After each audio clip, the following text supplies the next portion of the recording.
See, when a man has no one but God, he walks into a realm where earthly attachments lose their grip and eternity becomes real. This is not just loneliness, this is sacred ground. It is the place where the soul discovers its true dependence, not on the approval of others, not on material stability, not on fleeting comforts, but on the presence of the living God. Some of the greatest men who ever walked this earth were men who spent time in the wilderness of isolation. Abraham walked away from everything familiar to follow a voice he could not see. Joseph was betrayed, sold, imprisoned, and forgotten before the dream came to pass. Elijah stood alone against kings and prophets of false gods. They all walked through the fire of solitude, but not a single one walked alone. And neither will you. You are not abandoned. You are being refined. You are not forgotten. You are being prepared. God is doing a work in you that no man can see yet. That's why you must not give up. Don't curse the silence. Don't run from the stillness. Stay with it. Something holy is happening. When the world leaves you behind, when friends fall away, when loved ones don't understand, when you stand at the edge of yourself and say, God, I can't take one more step, that's when heaven answers with power. That's when strength rises that's not your own. That's when peace comes in the middle of a storm, not because the waves stop, but because you finally saw the one who walks on water. Faith is forged not in comfort, but in contradiction. When everything says you're alone, yet you choose to believe you're held. When everything says you're finished, yet you hear the still small voice say, I'm not done with you yet. That's faith. That's fire-tested belief, and that is unshakable. God has always been in the business of showing up when all other options are gone. He doesn't need favorable conditions. He doesn't require a crowd. He doesn't wait for perfect timing by human standards. He steps into the prison cell, into the lion's den, into the fiery furnace, not after the crisis, but right in the middle of it. And he does it again and again for those who call on his name. You may be feeling overlooked today. Maybe no one sees your pain. Maybe they see your strength, but not your struggle. They see the smile, but not the sleepless nights. And maybe, just maybe, you've started to believe the lie that you have to carry this all on your own. But I came to tell you, you don't. You were never meant to. There is one who sticks closer than a brother. One who will never leave you nor forsake you. One who is the same yesterday, today, and forever. One whose eyes are on the sparrow and whose arms are underneath you even now. He sees the hidden battles. He sees the broken places. He sees the tears that no one else sees. And he says, you are mine. You are not forgotten. You are not alone. There's a kind of prayer that comes only when a man is out of options. It's not polished, it's not pretty, it's raw, it's real, it's desperate. It's the cry that rises from the dust and the ashes and says, God, if you don't show up, I won't make it. And that kind of prayer moves heaven. When you reach the end of yourself, you reach the beginning of grace. And grace is not some fragile concept. Grace is a force. It lifts you up when your knees give out. It carries you when your strength is gone. It wraps you in mercy when you've failed again. Grace is the hand of God pulling you out of the pit, not because you earned it, but because he loves you. I don't know what valley you're walking through. I don't know what the silence feels like in your life, but I do know this. If you've got God, you've got everything you need. When the world fades, when people walk away, when doors close, God remains.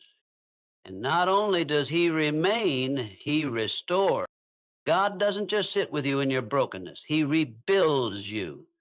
He doesn't just comfort you in your sorrow. He gives you beauty for ashes. He gives you strength for your weakness. He turns mourning into dancing. He turns weeping into joy. There is a future for you. There is hope beyond the pain. There is life after the loss.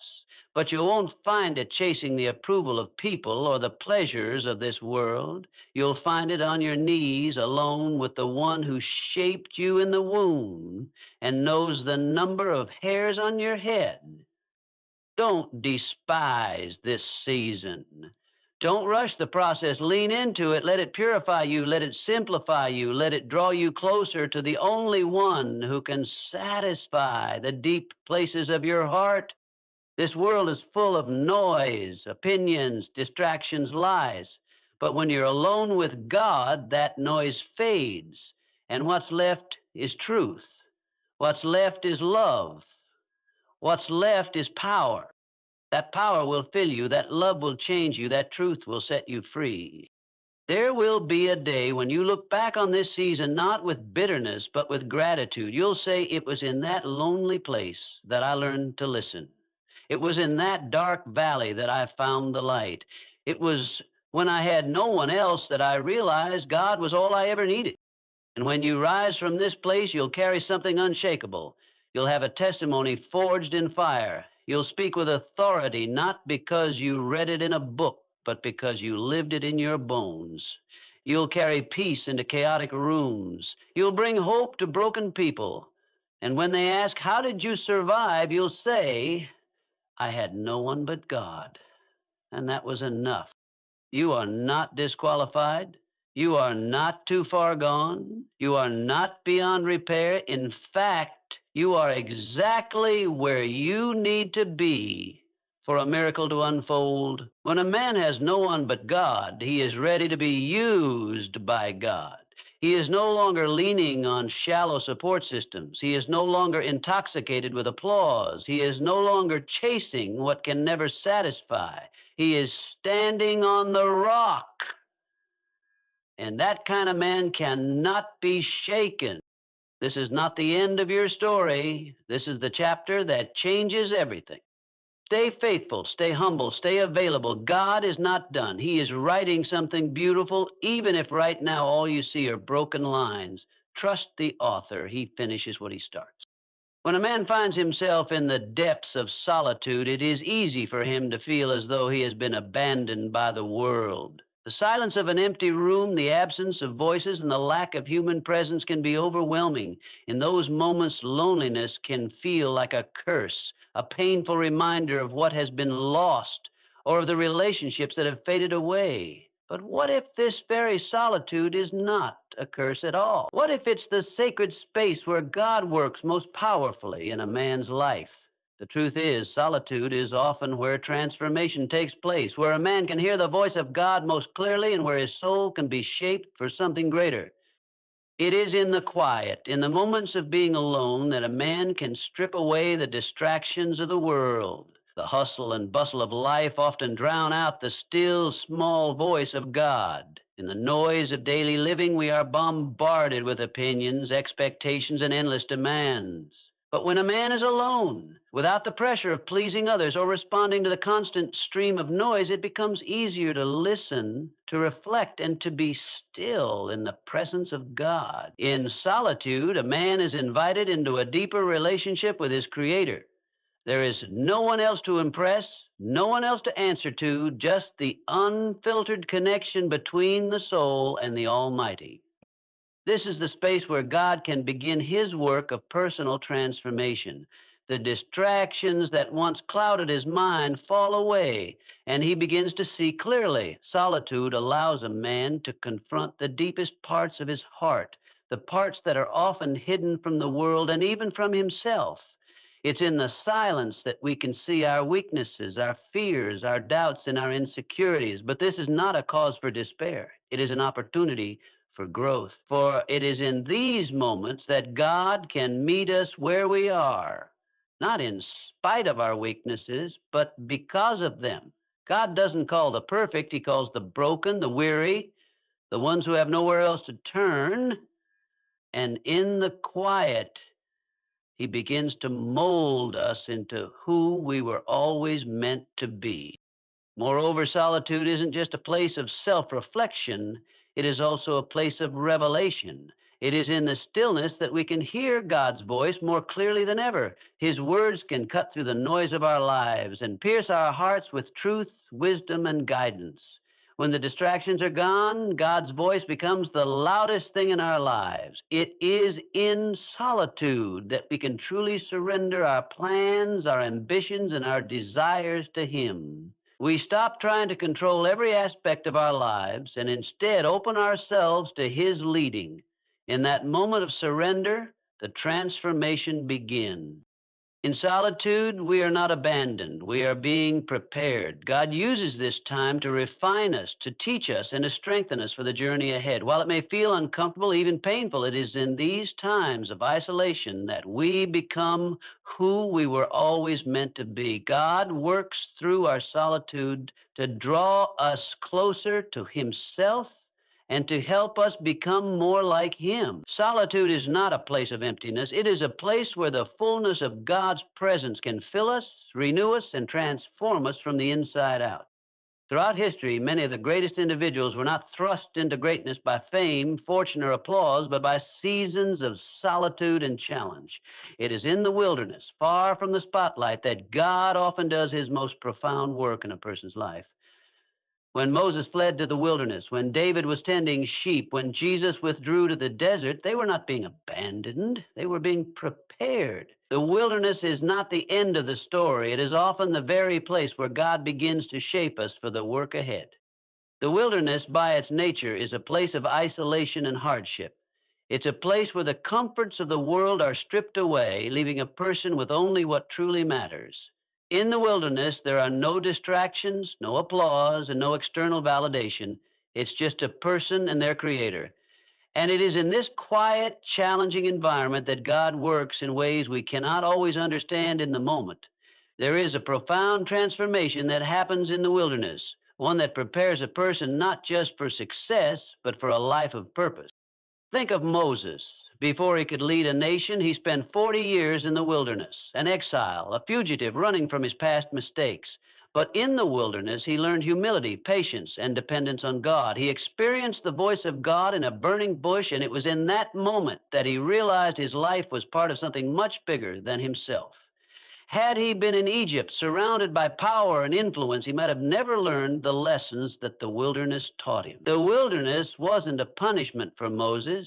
It was the place where God prepared him for a divine purpose that would change the course of history. David, too, was anointed to be king, but he didn't immediately sit on a throne. Instead, he spent years running from King Saul, hiding in caves and living on the run. It was in these wilderness years that David grew in strength, character, and trust in God. He learned to lead people not through military might, but through humility and reliance on the Lord. He wrote many of the Psalms during this time, expressions of raw emotion, faith, and intimacy with God. Had he ascended to the throne without these formative years, he might not have been prepared to lead with the wisdom and grace that marked his reign. The wilderness is not just a physical place. It is often a spiritual condition that many of us experience in our lives. There are times when we find ourselves in seasons of difficulty, loss, or transition. During these seasons, it can feel as though we are far from God's presence, far from His purpose for our lives. But the truth is, these wilderness seasons are often the very places where God is preparing us for something greater. They are not dead ends, they are launching pads for what lies ahead. Just as God called Moses and David out of the wilderness at the appointed time, He will also bring us out of our wilderness seasons when the time is right. But the preparation that happens in the wilderness is not to be underestimated. It is in the wilderness that we learn to rely solely on God, where we are tested and refined, and where we discover strength we never knew we had. The wilderness season may be difficult, but it is in these moments of testing and isolation that we are formed into the people God needs us to be in order to accomplish His purposes. It is in the wilderness that we learn to trust. We learn that God is faithful even when we can't see the way forward. We learn that His provision is enough even when our resources seem limited. We learn to hear His voice clearly in the quietness of the desert, away from the noise of the world. And it is here that we discover a deeper intimacy with God, a relationship that is built on trust and reliance rather than on the applause of the crowd or the approval of others. The wilderness is not a place to run from. It is a place to embrace. It is where God shapes us, refines us, and prepares us for what lies ahead. So, when you find yourself in a season of solitude, struggle, or confusion, remember this: you are not forgotten. You are being prepared. The wilderness may be uncomfortable, but it is not the end. It is the place where God is preparing you for something far greater than you can imagine. In the depths of despair, when the weight of the world feels too heavy to bear and the strength to keep going seems to slip away, it is in these moments of weakness that God's strength is most profoundly revealed. For many, weakness is something to be avoided or hidden, a sign of failure or inadequacy. But in the eyes of God, it is not a weakness to be ashamed of. It is the very place where His strength can be most fully displayed. It is in the moments when a man feels he cannot go on, when he is stripped of his own ability and power, that he encounters a strength beyond himself. In these seasons, we are brought face to face with our limitations, with the harsh reality that there are situations in life we cannot control, people we cannot change, and outcomes we cannot determine. It is in these moments of helplessness that God's strength becomes the most evident. His power working through our weakness is the most beautiful and transformative force in the world. Paul, one of the greatest apostles of the early church, spoke of this profound truth when he described his own struggles and hardships. He prayed 3 times for God to remove a thorn in the flesh that tormented him. But God's answer was not to take away the pain, but to declare, "My grace is sufficient for you, for my power is made perfect in weakness." 2 Corinthians 12:9. Paul's response to this divine revelation was profound. "Therefore, I will boast all the more gladly of my weaknesses, so that the power of Christ may rest upon me." Paul recognized that it was not in his strength that God's glory was most fully revealed, but in his weakness. In that place of vulnerability, Paul was able to experience the sufficiency of God's grace and the depth of His power. This concept seems counterintuitive to the world's understanding of strength. In society, we are taught to rely on our own abilities, to push through adversity with sheer willpower, to overcome challenges through personal strength and determination. But God calls us to a different way of thinking. He invites us to surrender our reliance on self and to trust in His power. He shows us that true strength is not about what we can do in our own strength, but about what He can do through us when we are willing to admit our need for Him. When we are at our lowest, when we feel completely powerless, we are often more open to God's work in our lives. It is then that we stop relying on our own ingenuity, wisdom, or resources and begin to lean fully on Him. In our weakness, we make space for God's power to shine. His strength does not come to us in the way we expect. It is not a human kind of strength defined by physical might or self-sufficiency. It is a divine strength, a power that is gentle yet unshakable, a power that gives us the courage to stand when we want to fall, the wisdom to know what to do when we are confused, and the peace to endure when we feel overwhelmed. God's strength does not negate our weakness. It is made perfect through it. It is as though God takes our frailty and through His grace turns it into something beautiful, something powerful. In moments of despair, when we are broken and weary, God meets us with the power to rise again. His strength sustains us when we cannot sustain ourselves. His strength carries us when our legs give out. His strength lifts us when we are too tired to keep going. The beauty of this divine strength is that it transforms us. We come out of the trials, the times of weakness, stronger than before, not because we did it in our own power, but because we allowed God to work through us. When we acknowledge our dependence on Him, we open ourselves up to His transformative power. We emerge from weakness not as the same person, but as someone who has been shaped, refined, and empowered by God Himself. The truth is, God's strength is not given to us in the absence of weakness, but in the midst of it. It is when we are weak that we are most able to experience His strength in its purest form. When we feel like we have nothing left, that is when He can fill us with everything we need. In that moment of divine exchange, we realize that the very thing we thought would defeat us, the trial, the struggle, the weakness, has become the place where we encounter the fullness of God's power and grace. So if you find yourself in a season of weakness, Do not despair. Do not believe the lie that you are not enough or that you are failing. In fact, it is precisely in this place that God is about to do his greatest work. His strength is made perfect in your weakness. And if you will trust him in this season, you will come through stronger, more dependent on him, and more aware of the power that only he can provide. There are moments in life when we cry out to God and feel as though our prayers fall on deaf ears. In these times of silence, it can be difficult to see beyond the stillness and feel the presence of God. It's easy to fall into the trap of believing that God has abandoned us or that he is somehow distant, uninvolved, or uninterested in our struggles. But the truth is that God's silence is not a sign of his absence. In fact, it is often in these moments of quiet that God is working more powerfully than we can comprehend.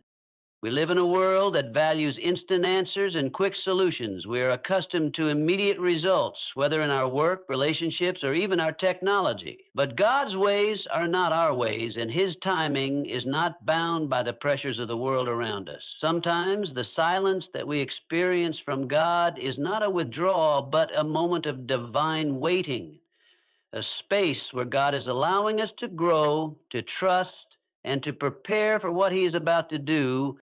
Throughout Scripture, we see many examples of God's silence during key moments of his people's journeys. The Israelites waited in Egypt for hundreds of years, crying out for deliverance, but God did not immediately respond.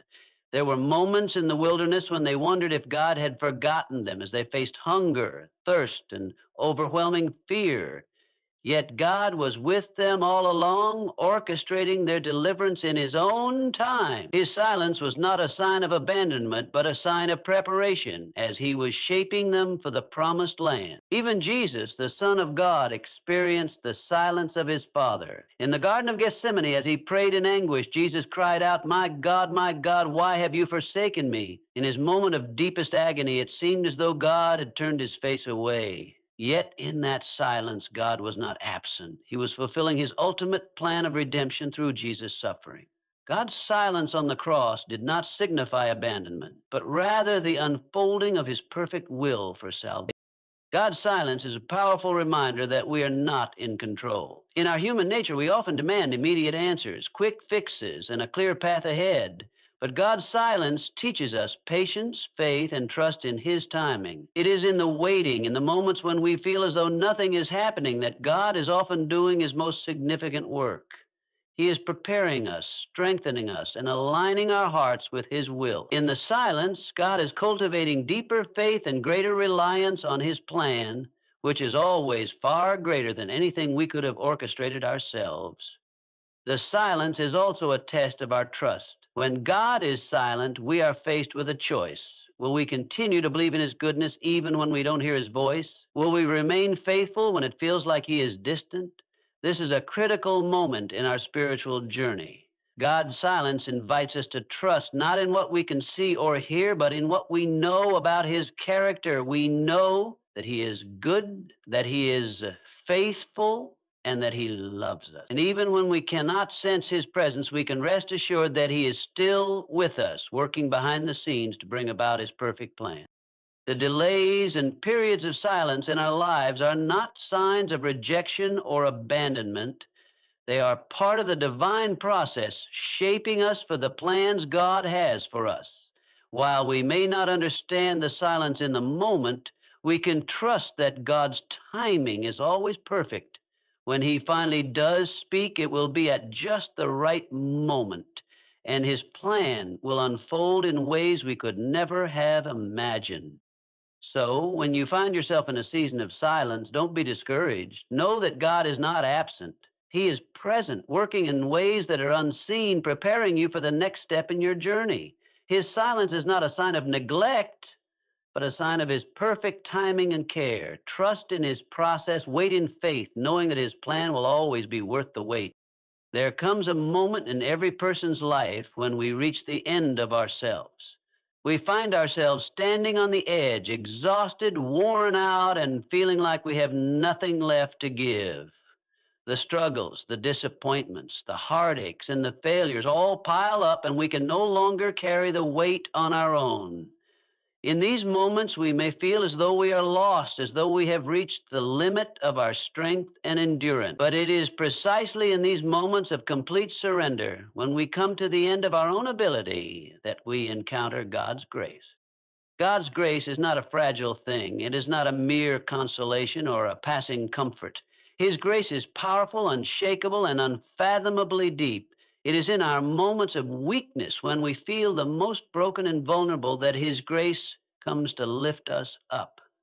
God's grace doesn't just soothe us in our pain, it strengthens us. It gives us the power to rise again when we are too tired to stand, to move forward when we are certain we cannot take another step, and to continue when we feel as though we have reached our limits. The Apostle Paul, one of the most prominent figures in early Christianity, understood the sufficiency of God's grace better than most. Paul faced numerous trials, persecutions, and hardships throughout his life. In 2 Corinthians 12:9, he writes about a personal struggle he faced, referring to a thorn in the flesh that tormented him. He prayed earnestly, asking God 3 times to remove this burden from his life. Yet instead of delivering him from the pain, God answered with these powerful words, "My grace is sufficient for you, for my power is made perfect in weakness."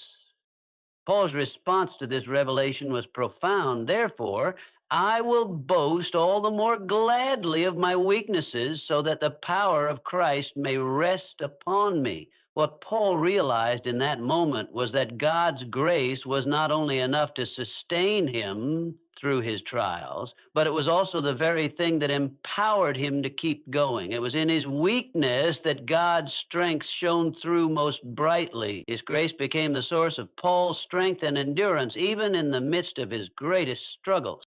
This is the nature of God's grace. It is not a temporary fix or fleeting comfort, but a deep and unshakable foundation. When we feel like we've given all that we can, when we feel like we're about to collapse under the weight of life's burdens, God's grace steps in and holds us up. It becomes the support we lean on when our own strength fails. It is in our most vulnerable moments that God's grace reaches out to us, reminding us that we do not have to carry the weight of the world on our own.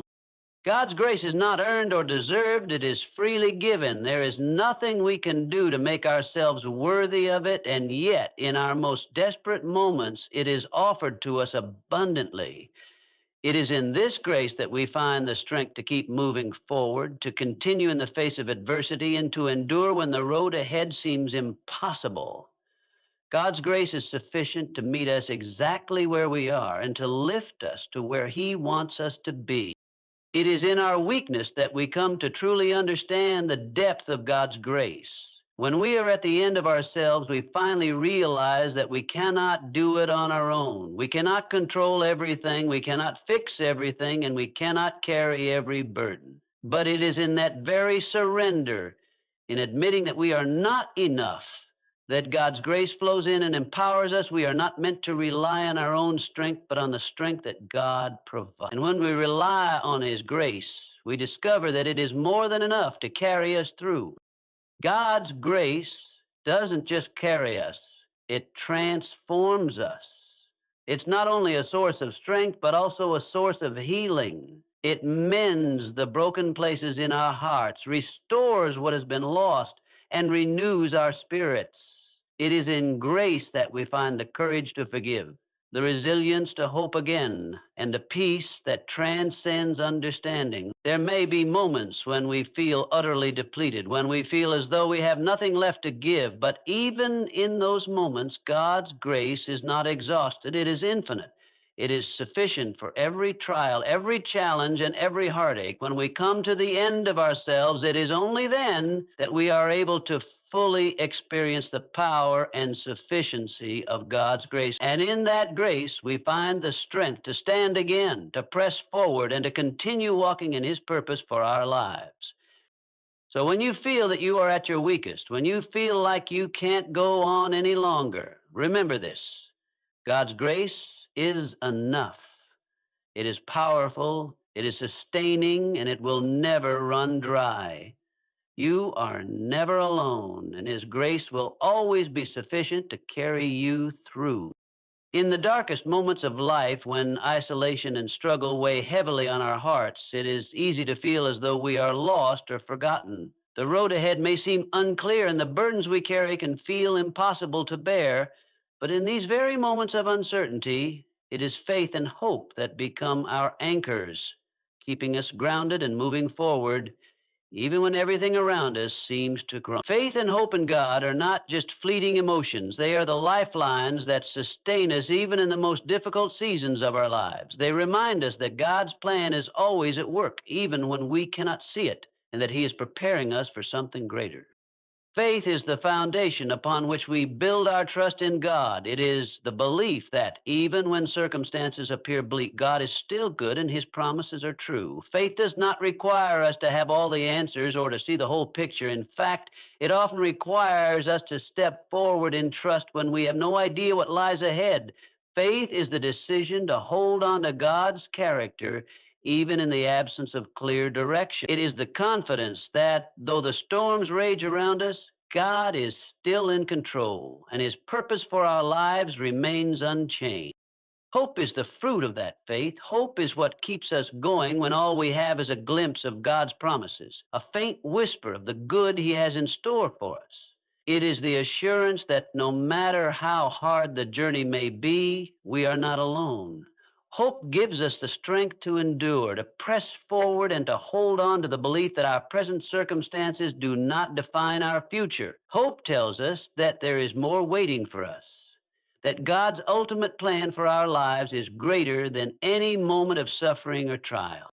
The Bible reminds us of the power of faith and hope in Romans 8:24-25. For in this hope we were saved. Now, hope that is seen is not hope, for who hopes for what he sees? But if we hope for what we do not see, we wait for it with patience.